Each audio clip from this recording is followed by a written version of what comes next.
ការប្រើប្រាស់គឺស្រេចចិត្តបិទសង្កត់ប៊ូតុងរយៈពេល3វិនាទីហើយប្រសិនបើយើងចុចនិងសង្កត់ប៊ូតុងនៅទីនេះតាមគំនិតរបស់ខ្ញុំនេះជារបៀបដែលយើងនឹងដាក់ឲ្យដំណើរការសំទល់ឲ្យស្វ័យប្រវត្តិឧបករណ៍កំណត់ចំណុចដៅដូច្នេះទេមិនមែនឧបករណ៍កំណត់ចំណុចដៅទេប៊ូតុងបញ្ជាក់លុបបាទចាសចុចប៊ូតុងបញ្ជាក់លុបហើយចូលទៅក្នុងរបៀបទល់ឲ្យភាពដីយើងមានការកែតម្រូវដីបន្ទាប់មកមានឧបករណ៍មួយដែលនឹងបន្ថែមតម្លៃនោះទៅក្នុងឧបករណ៍បច្ចុប្បន្នទល់ឲ្យភាពដីនឹងបូកនឹងតម្លៃដែលអ្នកដាក់វាចេញនោះគឺយើងអាចដាក់វាដូចនេះឧទាហរណ៍ឧបករណ៍យើងបានបញ្ជូនមនុស្ស50នាក់ទៅដីហើយយើងចង់បដូរវាទៅ65ឧបមានៅទីនេះយើងកំណត់ចំនួនដែលត្រូវការដីកើនឡើងនោះគឺនៅពេលឡៃតម្រូវវានឹងបន្ថែមបូកដោយស្វ័យប្រវត្តិនឹងចំនួននេះផងដែរនោះគឺអ្នកនឹងឃើញទល់ឲ្យភាពដី50ហើយតាមពិតអ្នកនឹងមាន65នោះគឺអ្នកអាចចូលទៅក្នុងដកនោះគឺអ្វីទាំងអស់វាអាស្រ័យលើដីរបស់អ្នកវាអាចទាបជាង0ឲ្យបន្តិចផ្លាស់ទីវាហើយឧបករណ៍នឹងបន្ថែមតម្លៃនេះឧទាហរណ៍ទៅតម្លៃទល់ឲ្យភាពដីបច្ចុប្បន្ននោះគឺនេះត្រូវបានគេហៅថាការកែតម្រូវដីនៅក្នុងមូលដ្ឋានទិន្នន័យវាមានតម្លៃ0ប៉ុន្តែអ្នកអាចកែតម្រូវវាឲ្យសមស្របនឹងតម្រូវការរបស់អ្នកនោះគឺវាចាំបាច់ក្នុងការកប់គោដោយសារល្បងបន្ទាប់មានការពិសោធន៍នឹងមើលពីរបៀបដែលវាដំណើរការលើដីរបស់អ្នកឧបករណ៍នឹងមានអេរិយាបថនោះគឺយើងកំពុងបាត់បង់ទល់ឲ្យភាពជាមួយដីតើឧបករណ៍រាវរកលោហៈនេះមានអ្វីទៀតឧបករណ៍ចាប់ដែកនេះមាន bit pointer សម្រាប់ភាពប្រសើរឡើងមជ្ឈមណ្ឌលរកឃើញដើម្បីកំណត់ចំណុចកណ្ដាលនៃគោលដៅកាក់តូចមួយមើលពីរបៀបដែល bit pointer ដំណើរការចូលយើងយកគោលដៅធំជាងនេះគឺកាក់មួយនោះគឺវាចាប់យកចំណុចកណ្ដាលនៃគោលដៅអ្វីគឺច្បាស់ណាស់ប៉ុន្តែមានជម្រើសពីរសម្រាប់របៀបដែល bit pointer ដំណើរការនោះគឺអ្នកក៏អាចវាស់ទំហំនៃគោលដៅបានដែរនោះគឺប្រសិនបើយើងចុចនិងសង្កត់ bit pointer មុនពេលរូបរាងនៃការកំណត់5នោះគឺយើងមានឥឡូវនេះ bit pointer នឹងវាស់ទំហំគោលដៅ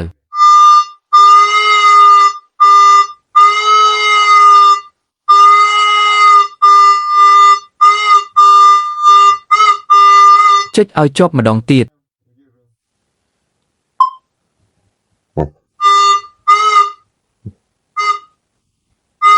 វាហាក់ដូចជាគោលដៅតូចមួយ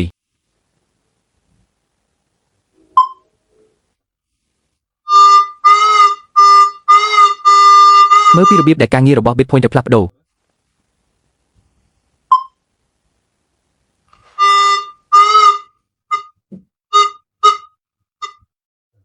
តោះចូលទៅក្នុងរបៀបដែលចង់បាននៅទីនេះយើងមានវាការវាស់វែងនៃគោលដៅនេះគឺជាមជ្ឈមណ្ឌលគោលដៅស្តង់ដារនោះគឺមានជម្រើសជាច្រើនសម្រាប់របៀបដែល bit pointer ដំណើរការតើមានអ្វីទៀតដែលខ្ញុំភ្លេចប្រាប់អ្នកឥឡូវនេះខ្ញុំចង់ចាំឲ្យបានលឿនជាទូទៅគឺប៉ុណ្្នឹងហើយលែងមានការកំណត់លក្ខបែបនេះទៀតហើយនៅទីនេះខ្ញុំសង្ឃឹមថាអ្នកយល់ពីអ្វីដែលត្រូវយកចិត្តទុកដាក់ត្រូវប្រាកដថាយកចិត្តទុកដាក់ចំពោះពេលនេះតើអ្នកដំឡើងឧបករណ៍រាវរកលោហៈយ៉ាងដូចម្ដេចតើការដ្ឋានសំណង់បានជ្រើសរើសច្រកមួយណាដើម្បីជៀសវាងការជ្រៀតជ្រែកមានមុខងារមួយទៀតដែលជួយយើងឲ្យស្គាល់ប្រភេទឧបករណ៍រំចាប់តាំងពីឧបករណ៍រាវរកលោហៈខ205តាមគំនិតរបស់ខ្ញុំមានប្រហែល6ជម្រើសឧបករណ៍រំញ័រយើងអាចកំណត់បានថាឧបករណ៍រំញ័រមួយណាយើងកំពុងត្រូវបានដំឡើងនៅពេលនេះនោះគឺស្តង់ដារប្រមូលផ្ដុំមានប្រភេទជាច្រើនទៀតរបំនោះគឺឧបករណ៍រំញ័រនីមួយត្រូវបានកំណត់ដោយការកំណត់អក្សរដើម្បីមើលរឿងនេះយើងត្រូវទៅនៅក្នុងម៉ឺនុយនៅក្នុងរបៀបភាពប្រសើរហើយចុចប៊ូតុងបញ្ជាក់ការលុបហើយយើងនឹងឃើញពីរបៀបដែលវាត្រូវបានរកឃើញនៅក្នុងខ្លួនយើងនោះគឺប្រសិនបើខ្ញុំមិនច្រឡំទេហើយប្រសិនបើខ្ញុំចង់ចាំបានត្រឹមត្រូវនេះគឺជាឧបករណ៍រំញ័រស្តង់ដារបាទចាសនេះជាឧបករណ៍របំជាស្តង់ដាររមូរនេះគឺជាស្តង់ដារនិងសមរម្យសម្រាប់ទីតាំងភាគច្រើនប្រសិនបើមានការកំណត់ផ្សេងអ្នកនឹងត្រូវធ្វើវាម្ដងទៀតសូមអានការណែនាំផងដែរមានឧបករណ៍រំញ័ររាងជារង្វង់បន្ទាប់មកមានច្រើនទៀតមានជម្រើសឧបករណ៍រំញ័រជាច្រើនប្រភេទហើយតាមរបៀបនេះមានឧបករណ៍រំញ័ររយៈពេល3ម៉ោងនោះគឺតាមរបៀបនេះយើងសម្របខ្សែរំហើយយើងទទួលស្គាល់ថានៅពេលណាដែលឧបករណ៍រំញ័រមួយណានៅពេលនេះតាមដែលខ្ញុំយល់វាជារឿងធម្មតាទេខ្សែរំស្តង់ដារ1875ខ្ញុំសង្ឃឹមថាខ្ញុំបានពិពណ៌នាអំពីមុខងារទាំងអស់ដល់អ្នកហើយបានប្រាប់អ្នកគ្រប់យ៉ាងមែនហើយខ្ញុំប្រហែលជាមិនភ្លេចអ្វីទាំងអស់សម្រាប់អ្នកទាំងអស់គ្នាដែលចូលចិត្តវីដេអូនេះហើយយល់ថាវាមានប្រយោជន៍កុំភ្លេចចុច like subscribe និងសរសេរពាក្យថាតើអ្នកត្រូវការវាតម្លៃ power bank ដែរឬទេ